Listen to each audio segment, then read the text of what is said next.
Once upon a time, in the heart of a peaceful forest, there was a grumpy old cat named Mr. Whiskers. Unlike the other animals, he never shared his food, never helped his neighbors, and never smiled. The animals feared him because of his sharp tongue and cold heart, but little did he know, a single act of kindness would change his life forever. Mr. Whiskers lived in a cozy little house by the river. While other animals played together, he preferred to sit on his porch, watching them with a frown. He had plenty of fish stored away, but when hungry animals came asking for food, he would chase them away. One chilly evening, a little squirrel named Nutty approached Mr. Whiskers' house.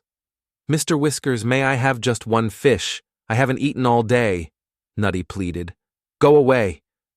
"I caught this fish myself," Mr. Whiskers snapped, slamming his door shut. Nutty walked away with tears in his eyes. That night, a mysterious old owl landed on Mr. Whiskers' roof. "Kindness is a gift, old friend. Give it, and it will return to you when you least expect it," the owl hooted before flying away. Mr. Whiskers scoffed and went to bed. The next night, a terrible storm raged through the forest. The river swelled, and the strong winds knocked down trees. Mr. Whiskers' home shook violently, and soon a massive wave crashed into his house, washing away his precious fish supply. By morning, Mr. Whiskers' house was damaged, and he had no food left. He walked to the village, but when he asked the animals for help, they turned away. "You never helped us, Mr. Whiskers. Why should we help you now?" said the fox. Mr. Whiskers felt a pang of regret. Just as Mr. Whiskers was about to give up, Nutty approached him with a tiny acorn. "I don't have much, but you can have this," he said. Mr. Whiskers was shocked. The very squirrel he had turned away was now offering him food. Tears welled up in Mr. Whiskers' eyes. He realized how selfish he had been. He hugged Nutty and whispered, "Thank you. I will never forget this." He promised to be a better neighbor from that day forward. With the help of the animals, Mr. Whiskers rebuilt his house. He began sharing his food, helping those in need, and even playing with the young ones. The animals welcomed him with open hearts. One night, the old owl returned. "I see you have learned the lesson of kindness," he said. Mr. Whiskers nodded. "It truly is a gift that returns when you need it most." From that day on, Mr. Whiskers was no longer the grumpy cat of the forest. He was known as the kindest of them all, and his heart was full of joy. He had finally found true happiness, not in his fish, but in the friendships he had made. Moral: kindness always comes back to you.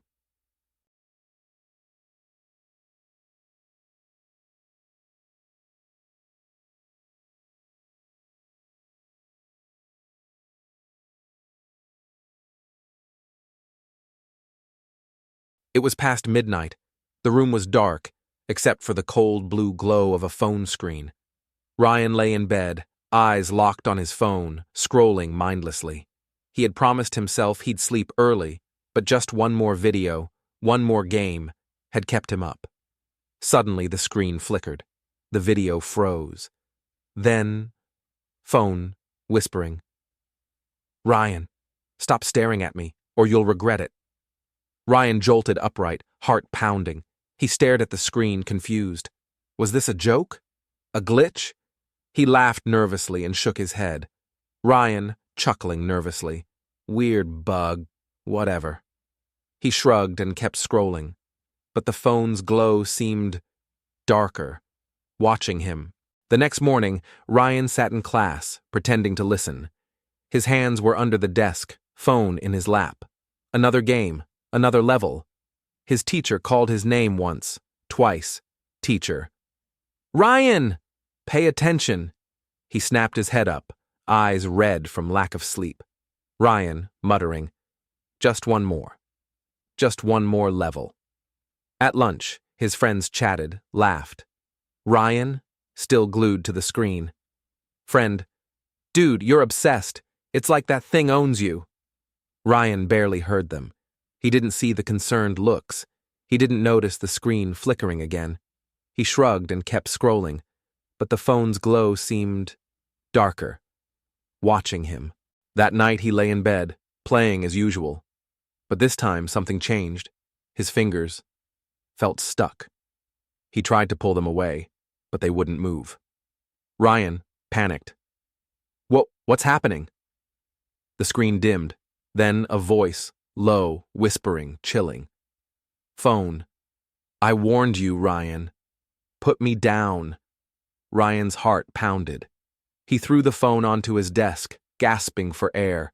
He told himself he was just tired, that he was imagining things. But deep inside, fear started creeping in. Morning came, but the nightmare hadn't ended. Ryan picked up his phone, only to find a video already playing. Video. You can't escape now, Ryan. His hands trembled. He tapped the screen, tried to close the app. Nothing worked. He powered off the phone. It turned itself back on. The video continued. His own terrified reflection stared back at him from the screen. At school, things got worse. Everywhere he looked, screens glitched. His classmates' phones, the school computers, each one flashed eerie images of himself, trapped inside. Ryan, whispering, "No way. This isn't real. It can't be real." He ran to the restroom, splashed water on his face. But when he looked up, his reflection in the mirror wasn't moving. Desperate for answers, Ryan searched online. Website, The Smartphone Curse. A warning for those who stare too long. If ignored, the user becomes part of the screen, forever.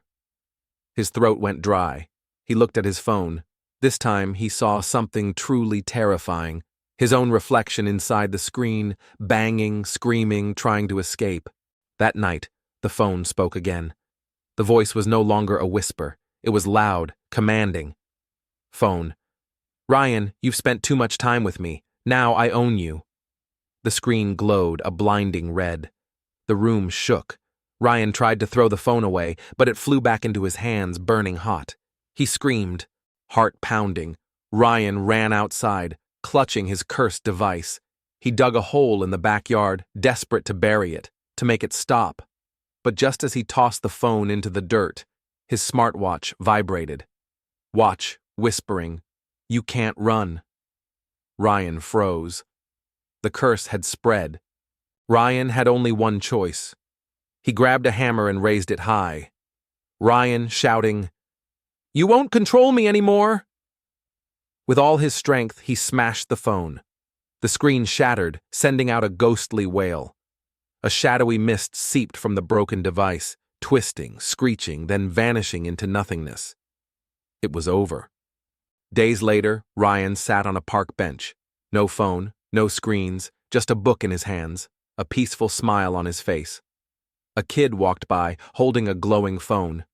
Ryan caught a glimpse of the screen, and for a split second, he swore he saw his old reflection, still trapped. Ryan, whispering, "Never again." He turned the page of his book and kept reading, finally free. Max wasn't usually afraid of bedtime, but lately, something felt different. Every night, as soon as the lights went off and the house got quiet, he heard it. Scratch, scratch, scratch. It came from right beneath his bed. One night, Max had enough. Heart pounding, he grabbed his flashlight, slowly leaned over the edge, and flipped it on. Two glowing eyes stared back at him. He let out a shriek that shook the house. His parents came running, but when they checked, nothing. Just dust. Max didn't want to sleep in his room anymore. He started building pillow walls, lining stuffed animals along the edge of his bed like fuzzy guards. He even tried sleeping with his feet tucked in tight, so nothing could grab them. At school, he told his best friend Mia, "Max, I think there's a monster under my bed. I saw its eyes." Mia, "You mean like a real monster? With teeth?" Max nodded. Mia gasped. Mia, "My cousin said monsters eat socks first, then toes." That night, Max slept with socks over his socks. Max decided to catch the monster. He set a trap, a cookie on a plate, a flashlight aimed under the bed, and a bell tied to a shoelace that would ring if anything moved. He waited. Midnight passed. Jingle. Max sat up. The cookie was gone. But the bell hadn't moved. Worse yet, something else was left behind. A piece of paper. A crayon drawing of Max, smiling. And next to him, a fuzzy blue blob with big eyes. Was the monster leaving him gifts? The next night, Max got brave. He sat on the edge of the bed. Max, quietly. "Are you there?" A small voice answered. Voice, I didn't mean to scare you." From under the bed crept a tiny creature. Fluffy, blue, with floppy ears, big eyes, and a nervous smile. Max, startled. "You're the monster." Monster. "My name is Nib. I just wanted a friend." Max couldn't believe it. The monster under his bed wasn't scary. He was sad and very, very alone. Each night, Max and Nib whispered from bed to floor. Nib told him how he used to live under a different bed. "But that kid moved, and I got left behind." Max asked why he never spoke up. Nib. "Every time I tried, they screamed." Nib had a secret too. He glowed. Blue when sad, orange when happy, green when scared, purple when embarrassed. Max laughed. "You're like a mood ring with fur." Nib showed Max his secret collection. Drawings, buttons, and candy wrappers from other kids' rooms. He had a drawing of every bed he'd ever lived under. Nib, "I try to make each kid smile, but they never stay." Max looked at the crayon drawing Nib had left him. "You made that for me?" Nib nodded. Blue glow. Max, quietly. "I was scared of you, before I even knew you." At school, Max tried to tell Mia again. Max, "Nib's not scary, he's just lonely." Mia, laughing. "You named your monster now?" Kids laughed. Max felt small. That night, he didn't talk much. Nib, "You can stop talking to me if it helps. I'm used to being alone." Max hugged his pillow. Max, "No, I'm not leaving you." Mia came over for a sleepover. Max tried to hide Nib, but in the middle of the night, "Achoo!" Nib sneezed, launching socks from under the bed like confetti. Mia shrieked. Max panicked. Nib peeked out. Mia, wide-eyed. "Is that your monster?" Max, "His name is Nib. He won't hurt you." Nib, nervously, "I don't even like toes." Mia burst out laughing. Max, Mia, and Nib stayed up late drawing comics and telling jokes. Nib glowed bright orange. For the first time, he wasn't hiding. Mia whispered, "You should come to school with us." Nib, "Only if there's a backpack big enough." They giggled until sunrise. Max now looked forward to bedtime. Nib always left a note, a doodle, or a funny sock prank. Max peeked under his bed. Max, "Night, Nib." Nib, sleepily, "Night, friend." A note glowed in the dark. "Thanks for not being afraid of me." Monsters aren't always what they seem. Sometimes they're just waiting for someone to see them. What if you could understand every whisper, every chirp, every roar of the animal kingdom? In a village surrounded by deep forests, there lived a little girl who could do something no one else could. She could talk to animals. But her gift wasn't just magical. It became the key to saving her entire village when danger arrived from the shadows. In the quiet village of Green Hollow lived a curious and kind-hearted 9-year-old girl named Lena. Unlike other children, Lena spent most of her time in the forest, talking to birds, squirrels, and rabbits, not because she was lonely, but because she could understand them. Lena's parents didn't believe her at first. "Father, talking to animals? Lena, you have such a wild imagination." But she wasn't imagining it. One night, a tiny mouse whispered in her ear, "Mouse, you've been given a gift, child, a gift to understand us, and one day, the world will need you." Lena wandered deeper into the forest each day, learning the language of the animals. The owls taught her wisdom, the foxes taught her cleverness, the birds told her the secrets of the wind. Soon, the forest felt like home. a secret world where she belonged. But she never told anyone else about her conversations. People would only laugh. One morning, the animals seemed restless. The birds flew low, the rabbits hid in their burrows, and the deer refused to leave the thicket. Lena asked her best friend, a wise old turtle named Timo. Lena, "What's wrong, Timo?" Timo, "Something dark is coming. A danger that will destroy not only us, but your village too." The animals spoke of a giant wildfire headed toward Green Hollow. No one in the village knew yet. Lena ran to the village square and tried to warn everyone. Lena, "The animals told me! The fire is coming!" The villagers laughed and dismissed her. Even her parents looked embarrassed. Father, "Lena, stop these stories. There's no fire." Lena's heart broke. She could see the danger, but no one listened. That night, Lena met with the animals in the forest. She was determined to save them, and the people who didn't believe her. Lena, "We'll make a plan. Together." The birds would scout for the fire. The rabbits would dig escape tunnels. The deer would carry messages. The owls would keep watch from above. The next evening, a red glow filled the sky. The forest was on fire. Smoke billowed. Flames cracked the trees. The villagers panicked. Suddenly, animals rushed into the village, leading people toward safe paths. Lena stood at the front, shouting, "Follow the animals!" They know the way. Now the villagers had no choice but to trust her. Lena and her animal friends led the villagers through the safest routes. The rabbits' tunnels helped them cross under burning trees. The deer guided the elders. The birds flew ahead to warn them of falling branches. The villagers were amazed. The animals were saving them. By dawn, the fire had passed.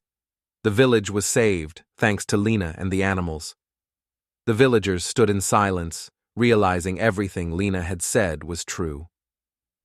Village chief, "We didn't believe you, child, but you saved us all." Lena smiled, surrounded by her animal friends. From that day, Lena's secret was no longer a secret. The villagers began to listen to the animals too, learning how to live in harmony with the forest instead of fearing it. Lena became known as the girl of the wild heart, the protector of both people and animals. As years passed, Lena taught the next generation the greatest lesson. Every creature has a voice. And when we learn to listen, not just with our ears, but with our hearts, we can create a world where no one is ignored and everyone is safe. Moral of the story: listen even to the smallest voices. Kindness and understanding can save lives.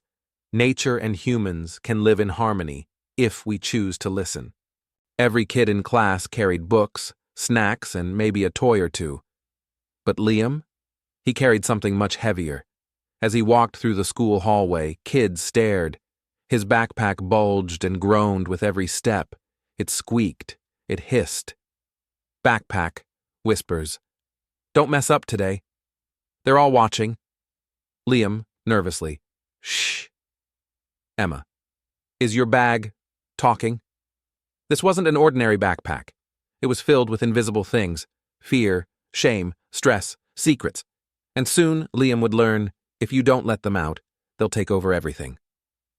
That morning, Liam's parents had yelled again. His math test was today. His best friend hadn't spoken to him since yesterday. Each little worry slithered into the backpack like a glowing fog. Zeep. Plop. Another worry creature crawled in. Some were small and twitchy. Some were heavy and still. And Liam? He just kept walking, hunched, silent, and alone. At recess, the bag starts acting out. A glowing tentacle unzips itself and steals Liam's pencil. His lunch goes missing. A rubbery pink worry climbs out and pours juice in his shoes. Kids laugh. Liam runs. Backpack, growling. If you just said something, you'd lose control. Liam hides behind the gym, but Emma had followed him. "Liam, are you okay?" "I'm fine." "Then why is your backpack glowing?" Emma sits beside him quietly.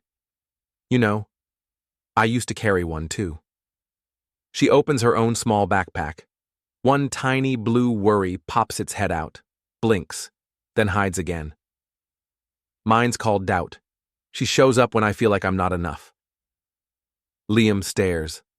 For the first time, someone understood. And his backpack? It hummed. Softer. Emma teaches Liam a trick. Name the worry. Say it out loud. It loses power. Okay, this one, it's fear of messing up. Poof! The creature shrinks to the size of a marble and rolls away. Liam gasps. Sigh. Emma and Liam form the Worry Club. They meet during lunch with colored pens, notebooks, and hot chocolate. Kids draw their worries, name them, and, when ready, release them into the worry jar. Even the bullies show up. Even the quiet kids. Liam's backpack, now light as a feather. One night, a giant dark worry forms, a fear Liam never shared. My parents might get divorced. It's too big to ignore. It bursts out in class, shadowy and loud. Kids scream, teachers panic. Liam runs outside in the rain, backpack breaking apart. You should have said it sooner. The school counselor finds Liam sitting under a tree. She doesn't ask what's wrong. She just listens. Liam finally says the words, "I'm scared they'll stop loving each other." That's not a weight you should carry alone. She pulls out a small notepad. Together they draw the worry and then fold it into a paper airplane. Liam returns to class. Everyone is quieter, kinder. Even the teacher joins the worry club. Emma high-fives him.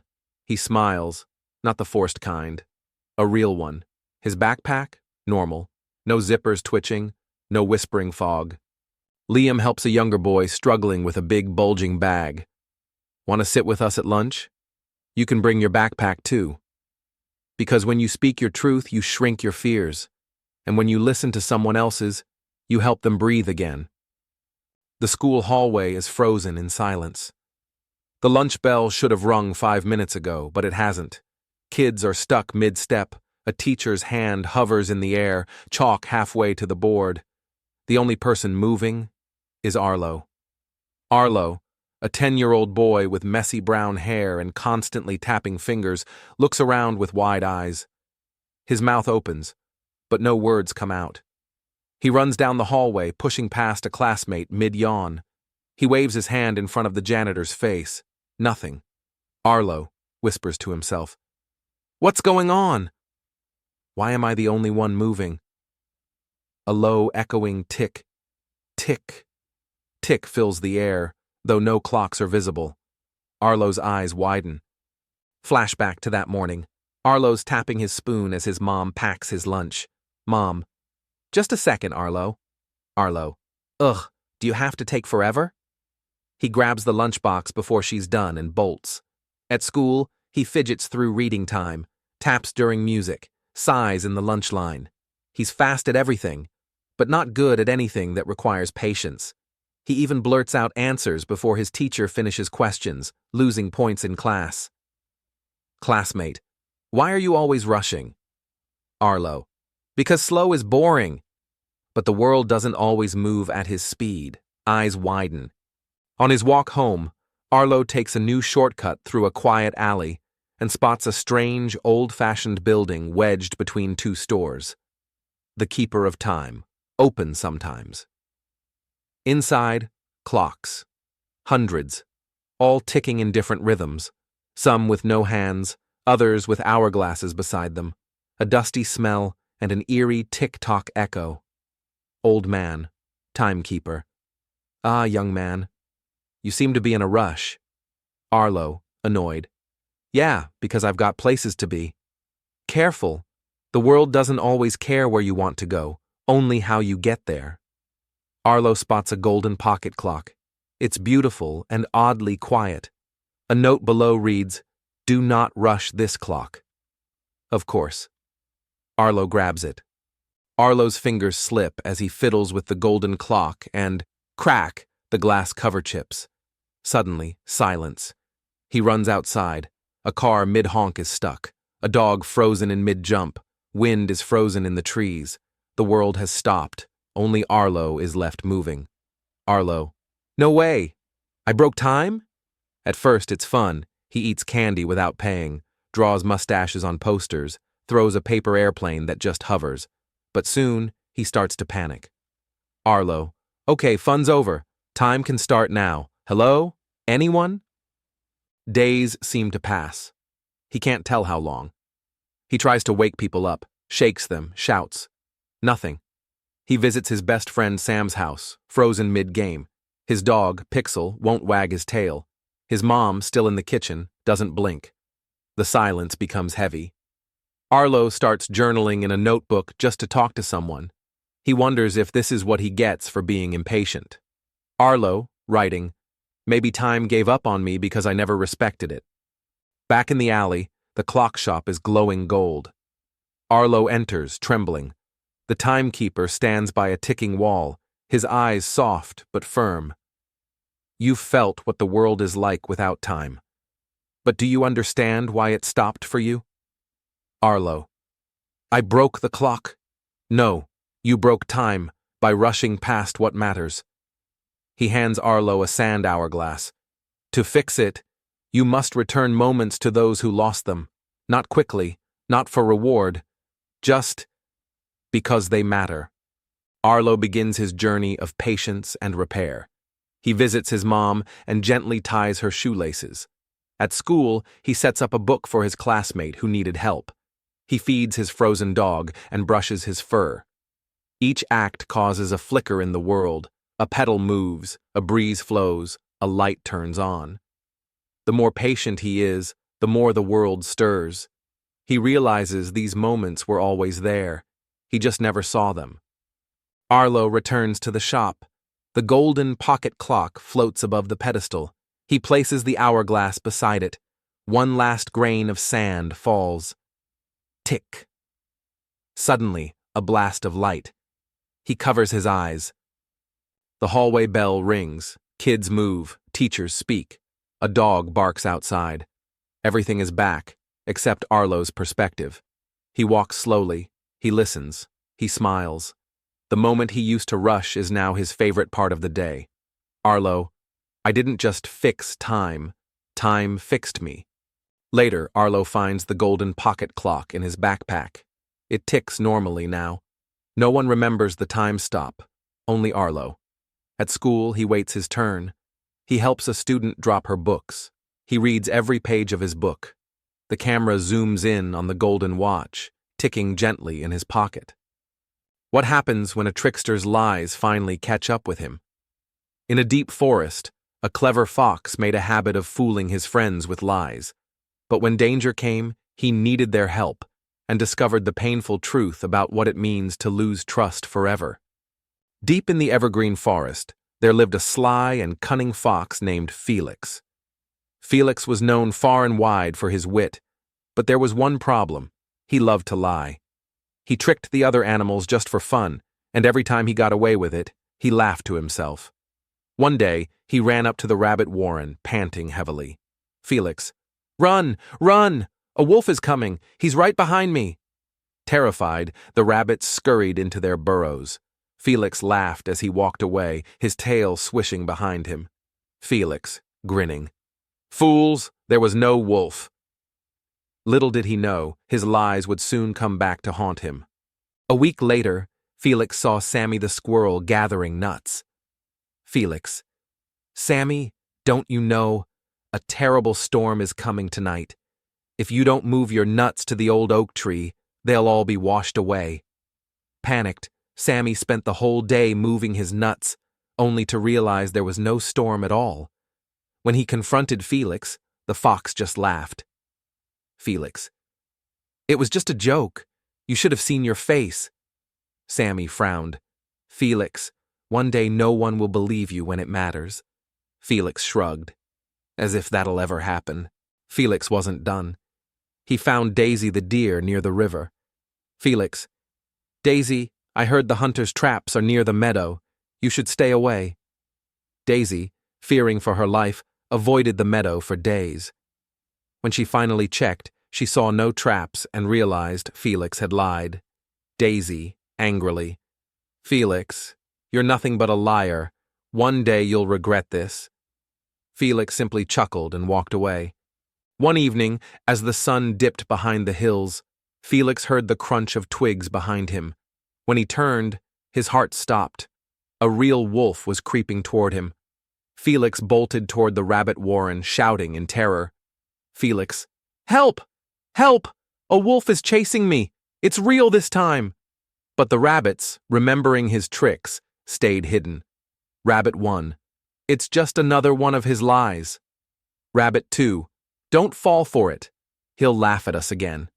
Felix's heart pounded. They didn't believe him. Felix ran to the old oak tree where Sammy the squirrel was perched. Felix, "Sammy, please. A wolf is after me. You have to help." Sammy crossed his arms. "Like how you helped me with that storm." Felix gulped. "No, this is real. Please believe me." But Sammy just shook his head. "Not this time, Felix." Felix's legs ached as he ran to Daisy the deer. Felix, "Daisy! The wolf! It's real! It's coming!" Daisy looked at him and turned away. "Felix, I don't believe a word you say." Felix's ears drooped. His lies had come full circle. The rustling grew louder. The wolf stepped into the clearing, eyes glowing in the moonlight. Felix backed up against a tree, trembling. Felix, "Please, someone." But there was no one. The wolf growled, inching closer. Felix braced himself, his mind racing. He had no one to rely on but himself now. Just when the wolf pounced, Felix rolled to the side and darted into a hollow log. The wolf snarled, swiping at him, but Felix stayed inside. Hours passed before the wolf finally gave up and left. When Felix crawled out, he was exhausted, but alive. Felix limped through the forest, realizing how alone he felt. No one had come to help. He reached the rabbit's burrow and sighed. "I understand now. I hurt you all. I made you not trust me. I'm sorry." The rabbits peeked out, unsure. Daisy stepped forward. "Trust isn't given, Felix. It's earned." Felix nodded. "I'll earn it back, if you give me a chance." Days turned into weeks. Felix stopped lying. He helped Sammy gather real storm-proof nuts. He warned Daisy only when danger was real. He never tricked the rabbits again. One day, Sammy smiled at Felix. "Maybe you have changed," Daisy nodded. "One day, Felix. Keep proving it." Felix grinned, knowing he had a long road ahead. But this time, he was ready to walk it the right way. Moral of the story: trust takes a long time to build, but only seconds to lose. Lies may seem harmless, but they have real consequences. If you won,